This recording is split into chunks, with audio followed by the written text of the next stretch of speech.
Welcome back to Borderlines. That was an interesting conversation. You all didn't expect that, did you? You did not expect that I would be having a conversation about student protests, Nigeria and across the world, and it was really interesting. So my next guest is here. Remember, I did prepare you all that we would be talking about Congo, because you've all been asking for Congo, and yes, we've had Maurice from Friends of Congo with us before a couple of months ago, but now we have an analyst of the Center for Research on the Congo.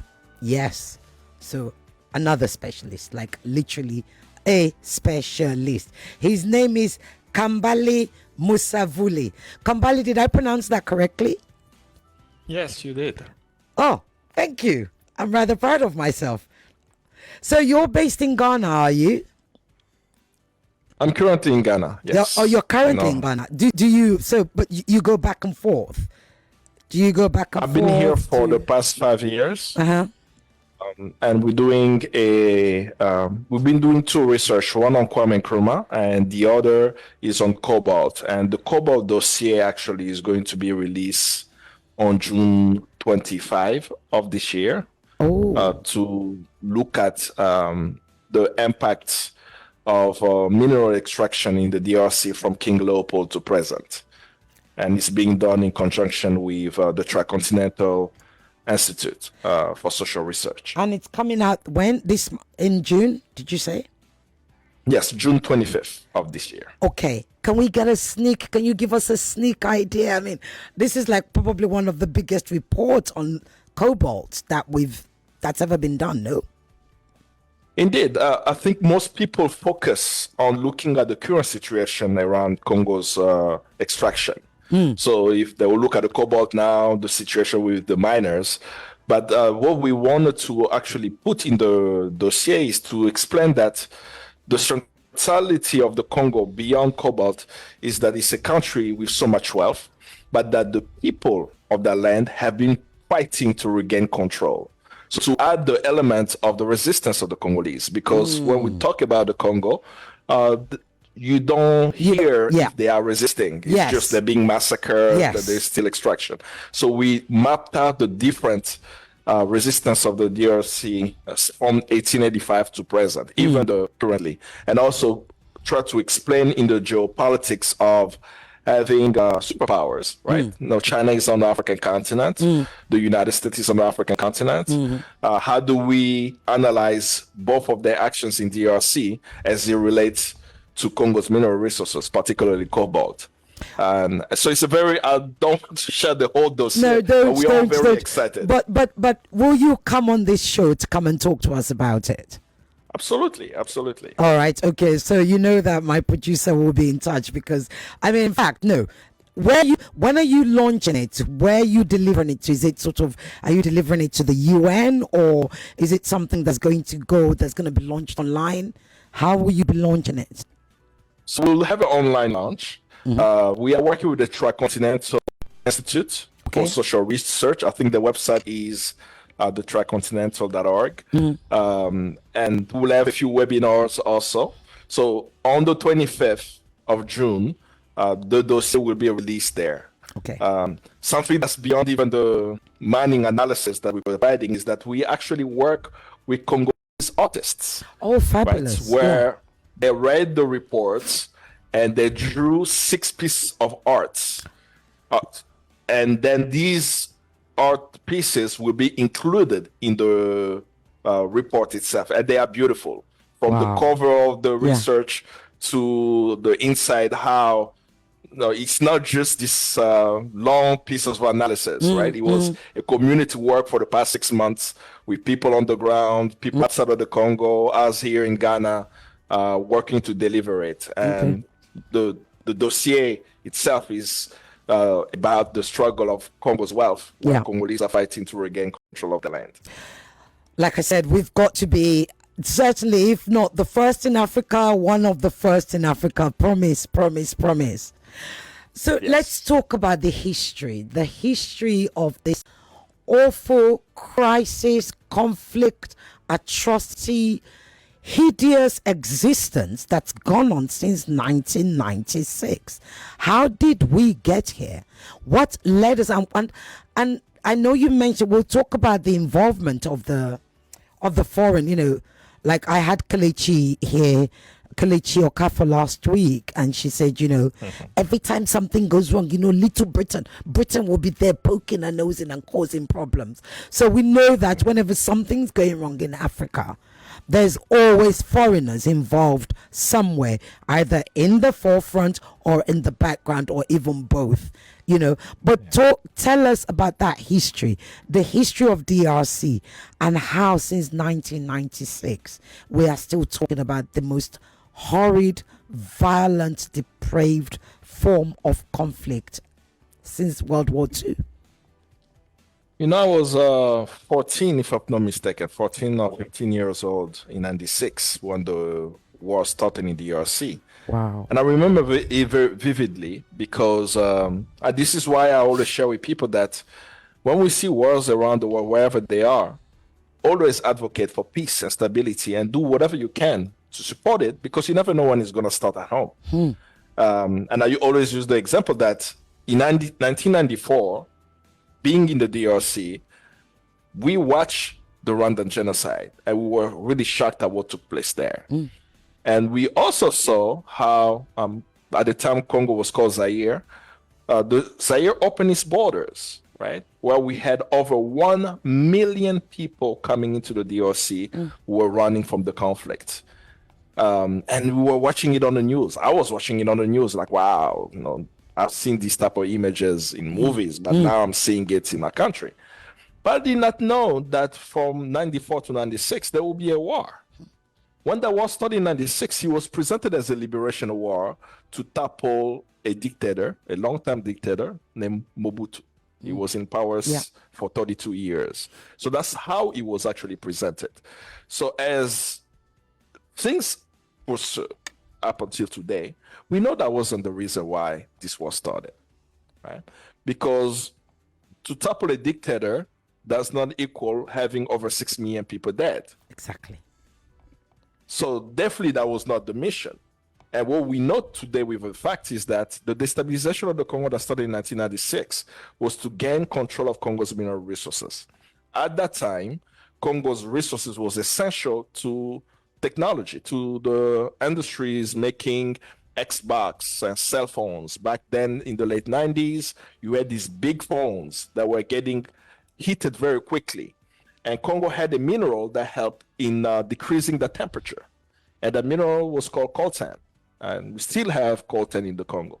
It's a high conductor of electricity and a high absorbent of heat. So when you put that mineral on the circuit board, it's able to pull the heat from the electronic much faster than the minerals that we're using at the time.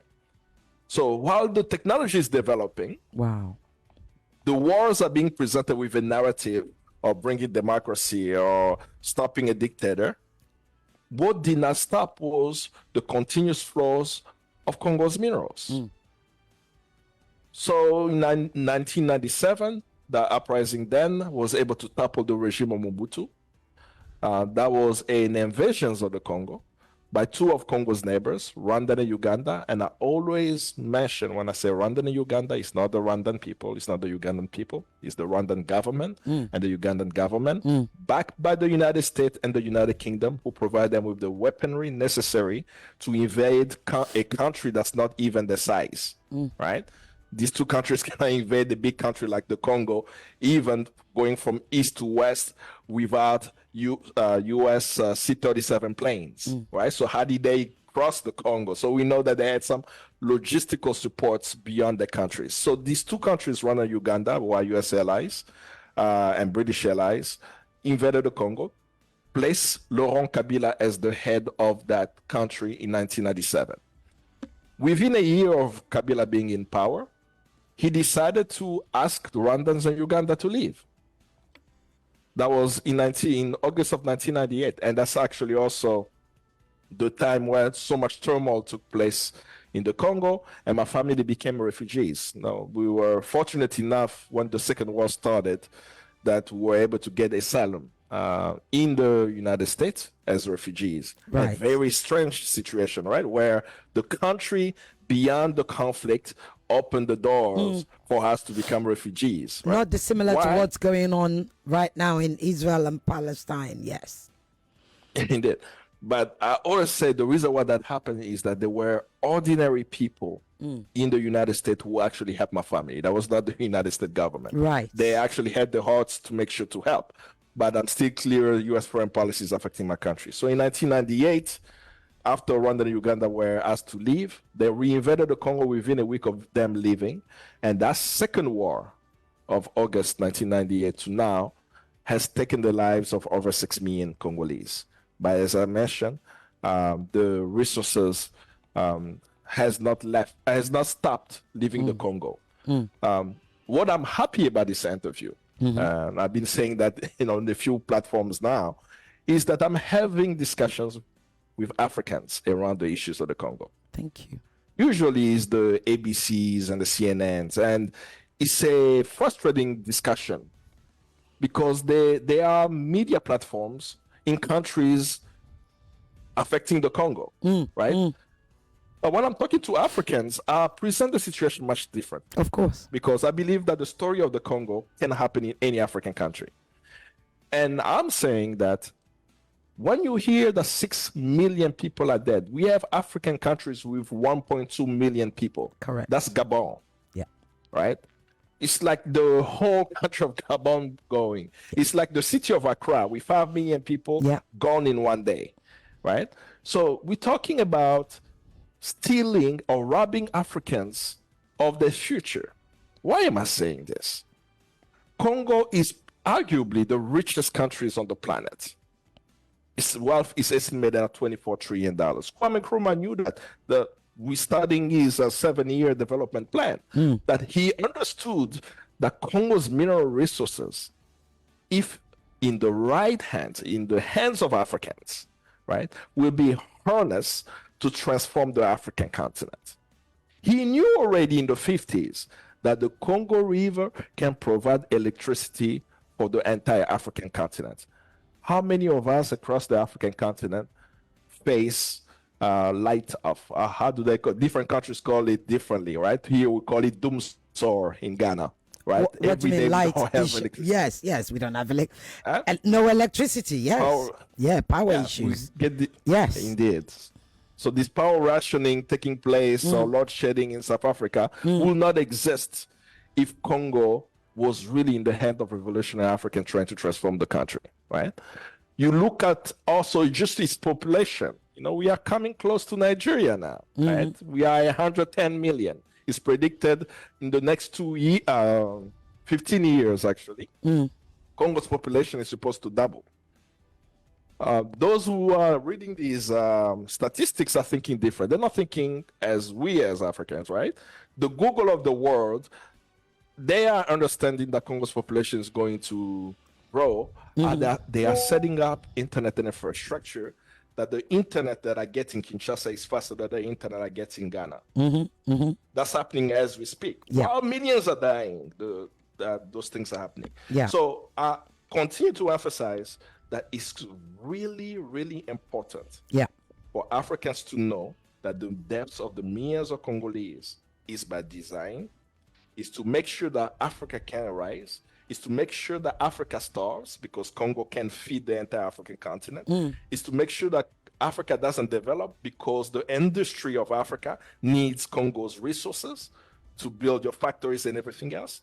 And as long as we don't understand that, we will fall into the Western narrative of there is an ethnic conflict in the Congo, when Congo has 400 ethnic groups. So which ethnic group is killing which? Is killing which one? Excellent. We've started on a thank you. And look, when you say you're happy to speak to Africans, you don't know how happy we are to have you, because even though we're called borderlines because we literally want to go beyond Nigeria's borders, because we know that if one of our cousins, that's another country, is sneezing, we should be catching the cold. We shouldn't be catching the cold just because America's sneezing. It should be about Africans, you know. It should be about all of us together. If one has malaria, we should all be having the shivers together. So I can assure you that at this station, you're going to be back more than once, because it's something that we've been working at, and my listeners are dying to call. Don't call yet, because they've been asking Congo, Congo, Congo, Congo. Now, it's an interesting that you said two interesting things that stuck with me. We never hear of the Congolese resistance.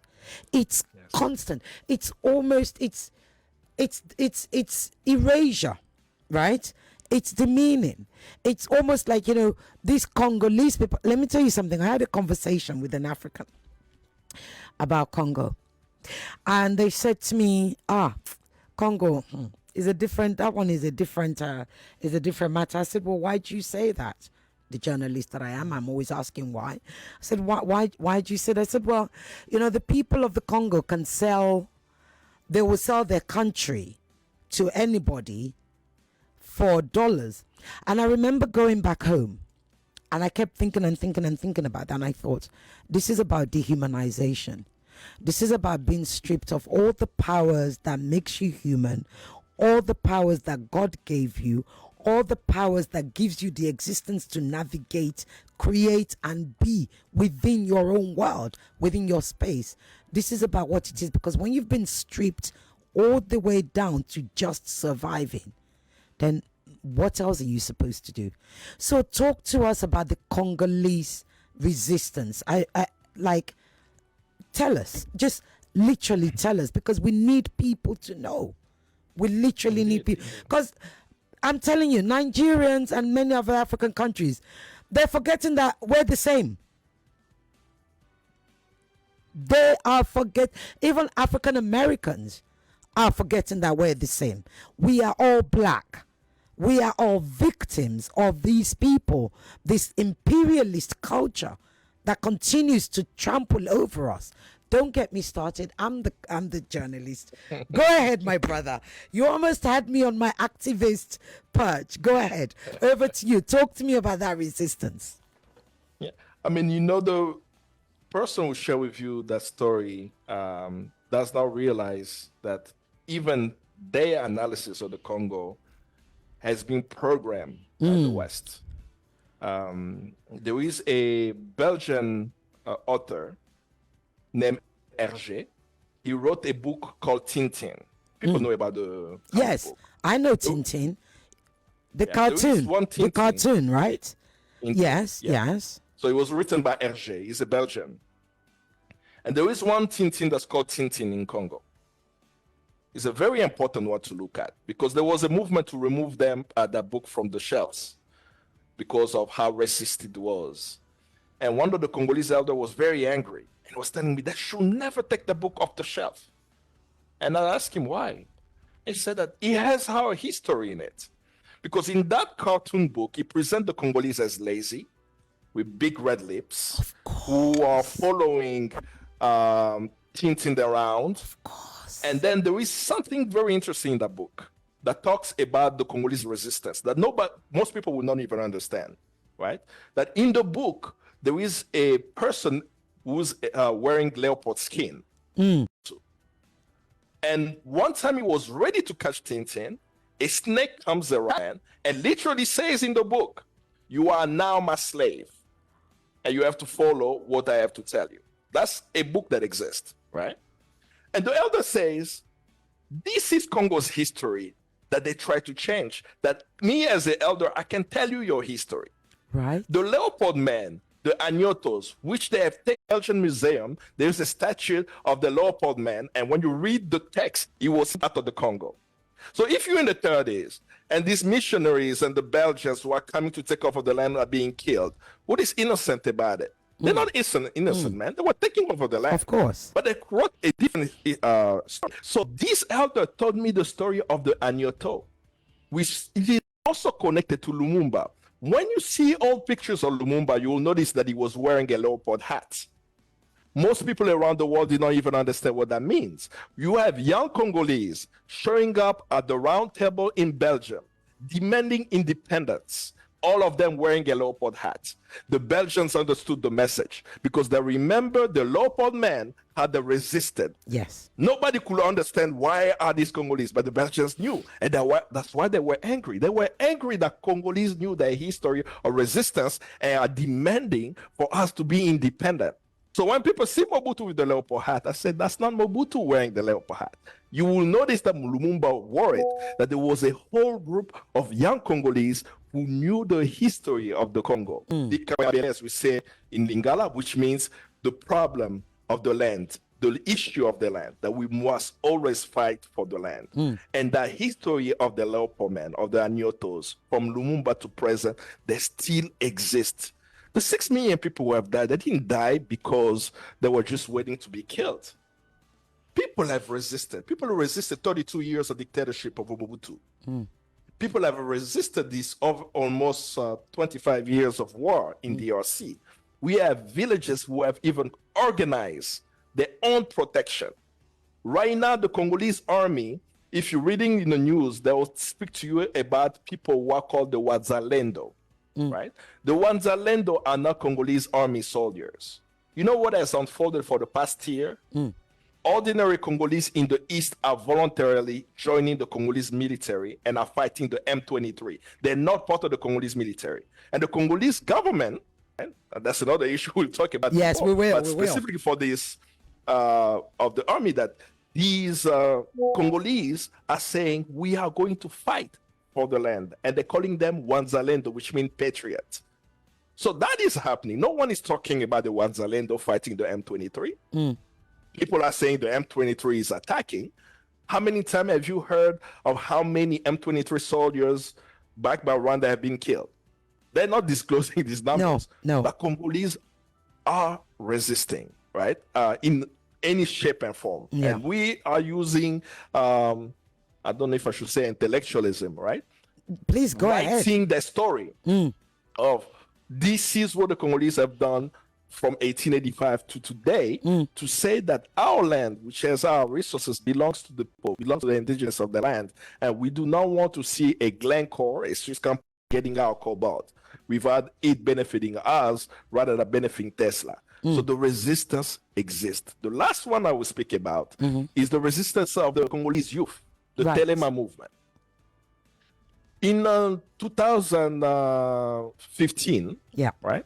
Actually, 2016, we were supposed to have presidential election in the DRC. The president of the Congo then, Joseph Kabila, refused to organize election. He actually wanted to stay beyond his presidential term. He tried to change the constitution. That did not work. And he just delayed the elections. The election that was supposed to take place in 2016 ended up being organized in 2018. Why? Because of young Congolese who were in the streets. In thousands. Unfortunately, they paid the price. In 2015, young Congolese, just like the NSOS movement, shut down the city of Kinshasa, a city of 15 million people, that forced the government to shut off the internet. So people are finding out about how internet being cut off in the countries now. We know about internet being cut off in the Congo since 2011. Because anytime we organize in the Congo, the young Congolese organize inside of the country, the first thing that the Congolese government does is shut off the internet. So people will not be able to communicate. But even though the internet was cut, people organized. So in 2015, unfortunately, hundreds of young Congolese who organized to put pressure on the Congolese government died. I believe the number is 400. The reason why I'm saying that the number is 400 were killed in Kinshasa is because in April of 2015, Human Rights Watch wrote a report documenting that they found a mass graves of 400 bodies in the outskirts of Kinshasa, and that there needed to be an investigation by the government or other human rights organization. The response of the Congolese government is that these 400 bodies are fetuses of babies who were unborn and dead bodies that no one claimed in the hospital. We know for a fact that these bodies are young Congolese who were protesting. And why are they in the mass graves? And I'll share with you the horrific aspect of the Congolese government and the Congolese military at times. When they kill you in the protest and that your body is in the hospital or at the morgue, the Congolese military, called the Republican Guard, come to the hospital to steal your body. And they do so. Go to the ICC, the ICJ, do whatever is required. Why are we not getting that? Because if it wasn't for South Africa, let's be frank, Africa would be quiet about Palestine as well. They literally would be. Yeah. And my callers are calling already, but I'm gonna wait. Calm down, people. I'm not gonna let him answer that because I threw quite a lot at him there, and then I'll come and pick up your call. Go ahead. To be fair to South Africa, South Africa is engaged now. Whenever I'm speaking about these UN forces who are moving toward Kanyabayonga today, the South African Defense Force, they have been deployed to DRC to fight alongside the Congolese military. South Africa in Congo's conflict have been on the right side of history, right? Even in the 2000, if you recall, in 2002, the peace accord signed by the warring party took place in South Africa at Sun City, all right? But it's always Pretoria. South Africa. This is my point. Where's the rest of Africa? I believe, right, that if we don't add the class analysis, we think that these leaders have the answer. I also believe that South Africa's action around Palestine is driven by the consciousness of the South African people as it relates to the Palestinian support when they were fighting the apartheid regime. Absolutely. Right? So African leaders, at least what I've observed, when it comes to Rwanda and Uganda, particularly Rwanda, and I'm noticing that a lot in West Africa. I can't tell you how many young people I've met in West Africa who are telling me that Paul Kagame is an exemplary leader, right? He's a benevolent dictator. Yes. But somehow they do not know that he is responsible for the millions of deaths in the DRC. But how did this happen? There was a huge, and there is still a huge PR campaign, sometime led by Tony Blair, to present Rwanda in the light that is not true, right? Examples. And to those of you who don't know who Tony Blair is, that's the former Prime Minister of the United Kingdom. Keep going. Indeed. So they will present you Kigali with, say Kigali is a great street, and it's very clean. And it's embarrassing to hear that, right? Because I've been to Cape Town, and Cape Town is clean. What does that actually mean? Does it mean that South Africans are free in Cape Town? That they control their land there? Why do we have EFF and Julius Malema speaking about we need to reappropriate the land? Having a street clean doesn't mean that people in the country is free. There is forbidden stories that just been published this week showing how inside of the country it's a mono-ethnic government that does not accept any dissent, right? So that's one. So people have received the information, a PR information, to present Rwanda as a success story for a reason. Rwanda is an intelligence hub for the United States and United Kingdom. Rwandan soldiers are being deployed in Mozambique. They don't speak Portuguese. Why are they in Mozambique? They are there because Rwanda today, as a member of Francophonie, working directly with the French president, Emmanuel Macron, want to help France, right? The country that they are accusing of participating in the genocide. Rwanda is helping France with its interest in Mozambique. And what is the interest of France in Mozambique? It's Total, oil and gas, right? So these Rwandan soldiers are protecting Total, but Africans are not understanding this is what's happening, right? So if we have a narrative, a very simple narrative where we add class to it, that we say that slavery happened because some of our brothers and sisters, some of the chiefs sold our brothers. It was not the African people. It was the leaders who were in the positions where they benefited from that trade. And few decades later, they start complaining they're stealing my people. But you allowed that to happen. It's the same thing. The slavery exploitative system hasn't changed to today. So when we see that African leaders are not engaging, we should say that the African leaders of today who are not engaging positively in the Congo are the chiefs, an example of the chiefs who participated in slavery. So that's why it's upon us, the ordinary people, to organize, not the leaders. When the people of Africa really understand that the centrality of the Congo for the development of Africa, for the benefit of what they are, they will stand up. Okay. And they will say that it does not make any sense that millions should die, and start making the connection. If people in the Niger Delta are dying because of oil, definitely you can understand that millions are dying in the Congo because of its mineral resources. Absolutely right. I'm going to answer their call, but I do want you to keep a question in mind, though. I'd like you to tell us, because I'm aware of what's his name, Christian Malanga and his failed coup, and of course the case, the legal case in the US against Apple that was lost. Please keep that in mind. Let me answer this call before they start. I might cause a riot in the streets of Nigeria. Hello. Okay, sorry, I came to you. Your line cut off. Hello. Good evening, ma. Good evening. Koboko. Yeah, Koboko, go ahead. You have to speak very slowly, please, Koboko. I want to ask him a question. Why is it that the West are hinging 2,000 in African leaders? Another one.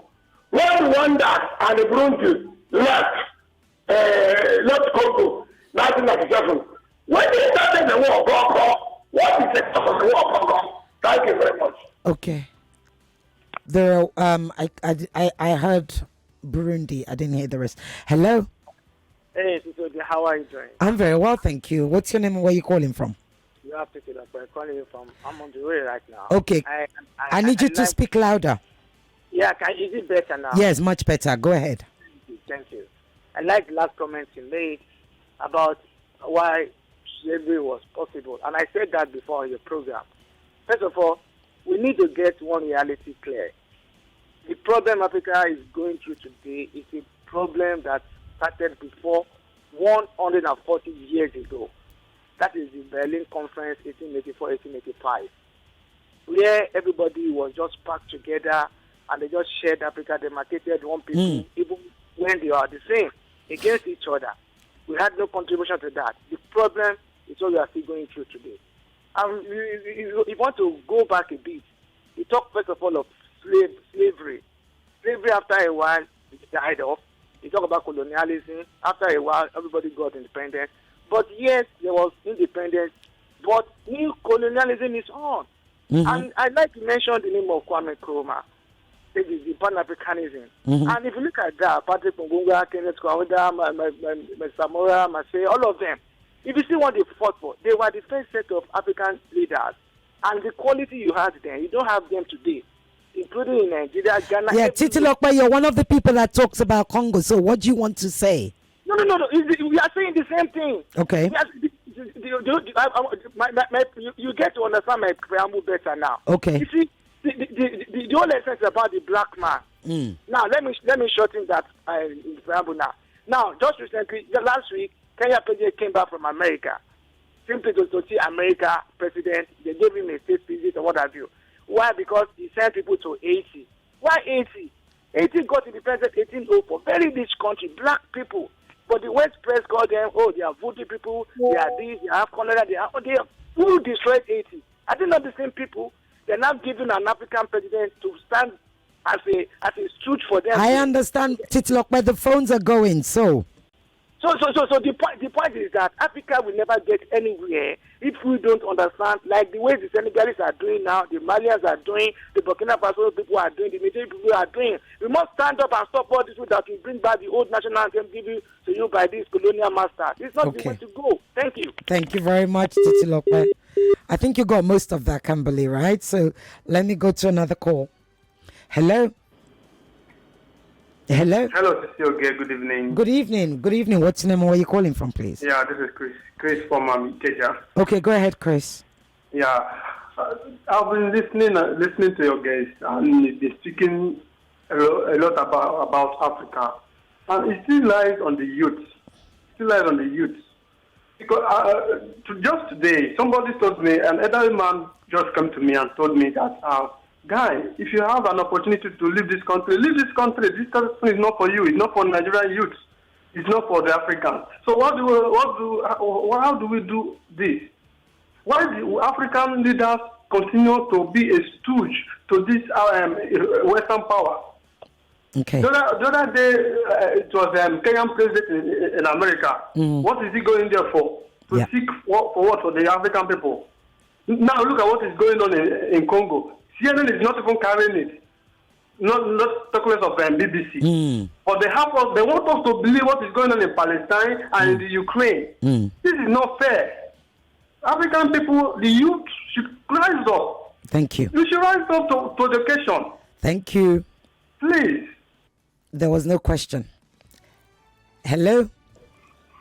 Hello, good evening. Good evening. What's your name and where are you calling from, please? My name is Chuka Chuda. I'm calling from Ayopo. Chuka, I hope you have a question because this is borderlines. I have a question. Okay. I have a question. Go ahead. Bakare.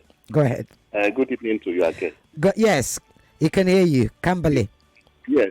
I have a concern that what is going on in the Congo may be replicated elsewhere in Africa.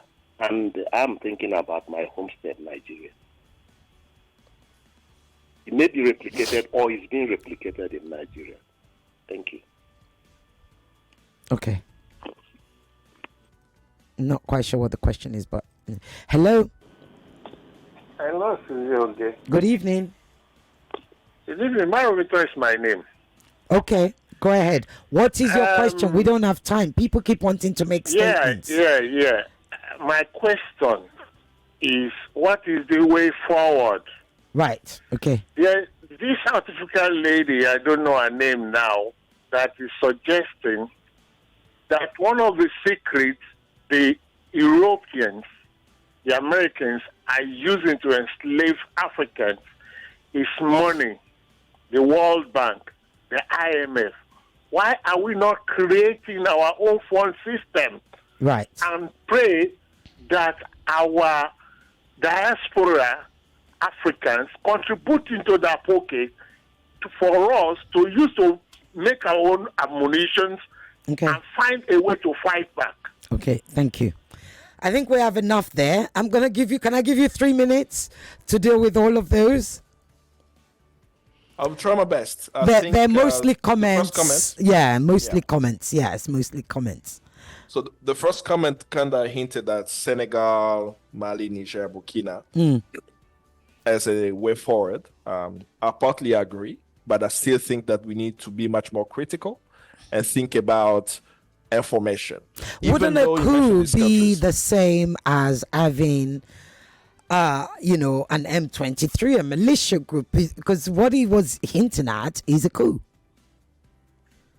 But you mentioned Senegal. There was no. Okay, well, yeah, okay. Right? Yeah, that's the only exception. That's why I was saying that I partly agree, right? I think that each people need to determine their own affairs. If that's what they choose, it's fine. But the reason why I was pointing out Senegal is that when people look at what took place there, just 2 weeks ago, the president of Senegal, Diomaye Faye, was sitting right beside Paul Kagame of Rwanda. Yeah.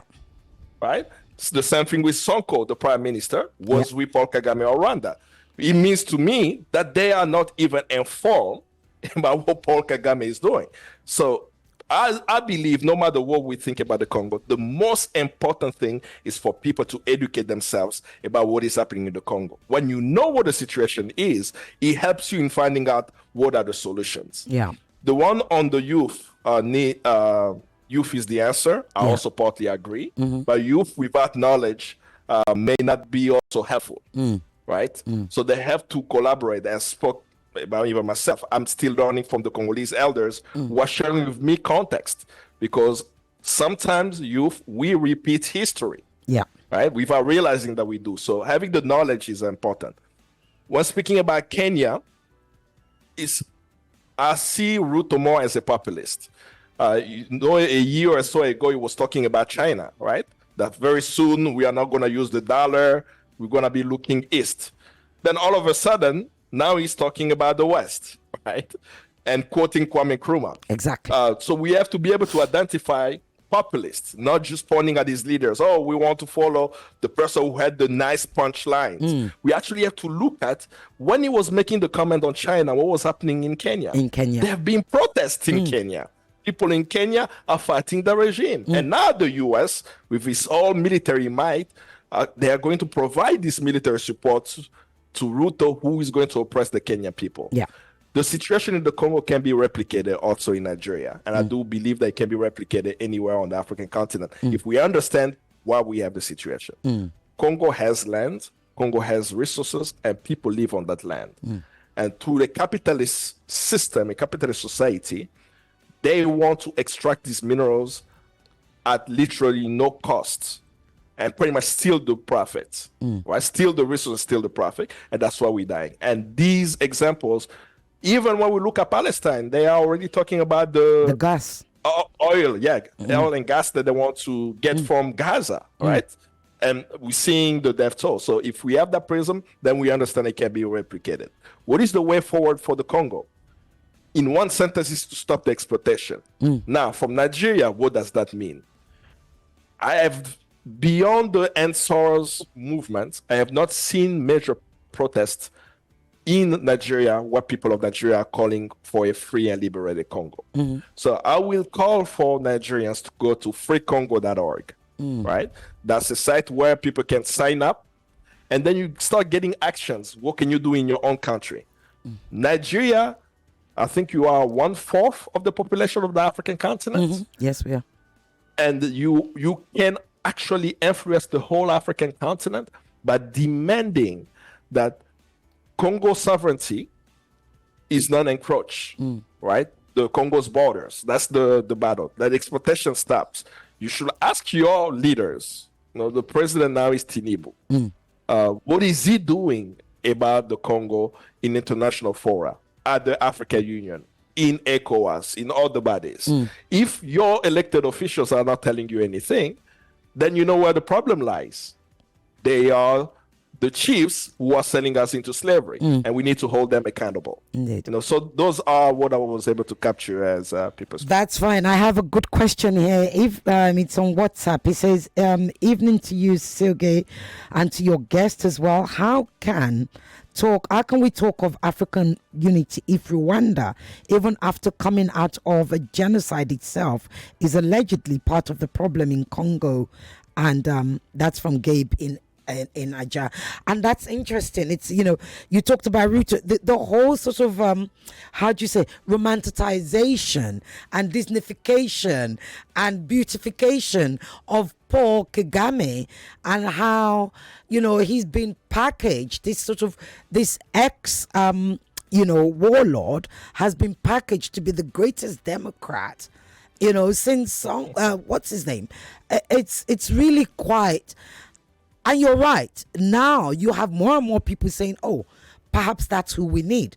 Perhaps we need, a benevolent dictator." Well, I've often said, if he actually cared, and I'm not saying he doesn't, but if he truly cared, it wouldn't be a case of him being there for 20 odd years, 30 years now.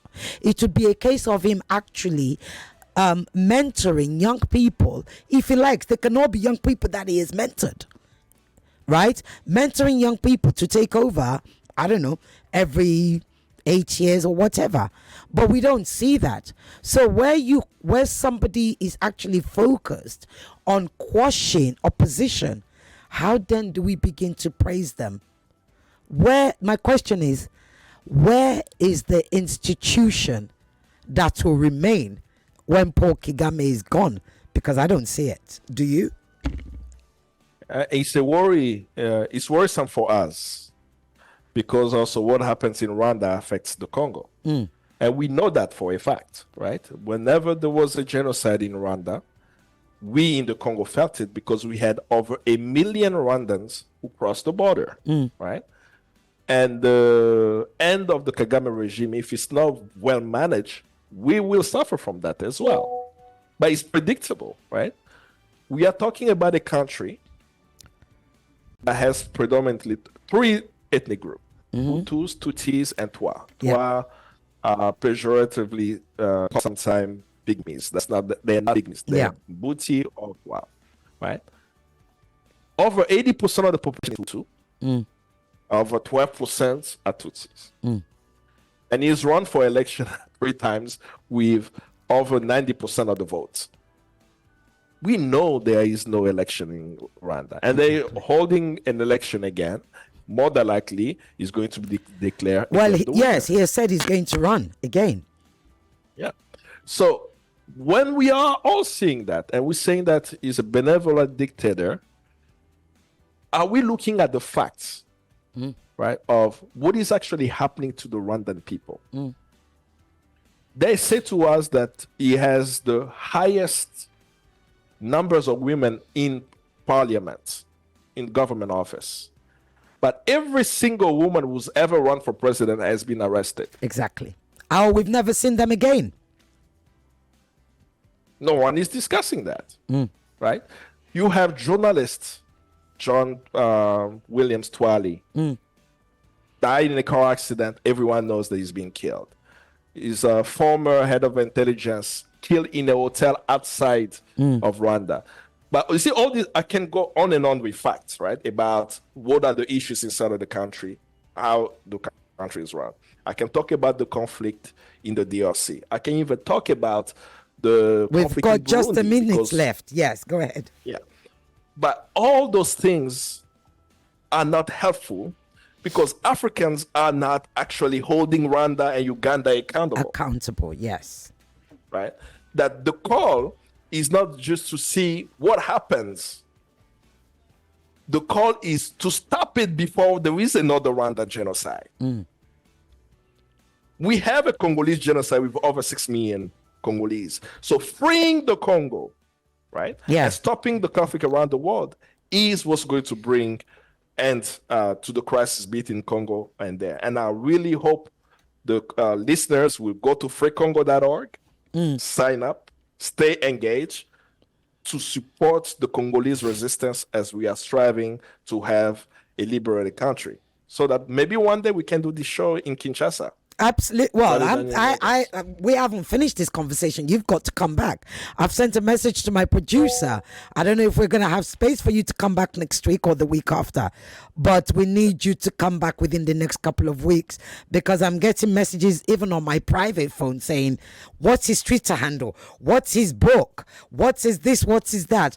Kambale, please give us your social media handle, please, because lots of people will write it down. Indeed. People can go to my website directly, kambale.com, Kambale.com to get me. My Twitter handle is Kambale, Kambale. So at Kambale. Instagram is the same, Kambale with an M at the end. Okay. I'm very accessible. I would love to work with people who want a free Congo and a free Africa. We certainly do, and that's what Borderlines is all about. Not only do we want that, we want Africans educated about Africa and beyond Africa, because that's the only way we can actually take power back. Kambale, thank you so much. My producer will be in touch. Like I said, you might be back in 2 weeks' time or 3 weeks' time, but you're going to be back very soon. Because we're going to talk about Rwanda in more. We literally have to unpack Rwanda. People don't get what's going on in Rwanda. I am available, and we can also bring Rwandans to also discuss that, and we can have a whole panel discussing what's happening there. That's a date. Thank you so much, my brother. God bless you. Have a wonderful weekend. You too. Thank you. Bye-bye. 99.3 Nigeria Info, working to bring you up to speed on today's events. How do we get everybody on board? How do we convince people that COVID is real, that COVID is not a scam? We have prominent Nigerians that have died from this COVID, and government have come out to say, yeah, that individual died from COVID. So why are people not believing that? Why would we lie? When you just eat Gary a lot without adding other things, you can have problems with the eyes. Especially when Gary isn't properly processed. Your number one station for talk. Let's talk. 99.3 Nigeria Info. We are more than just radio.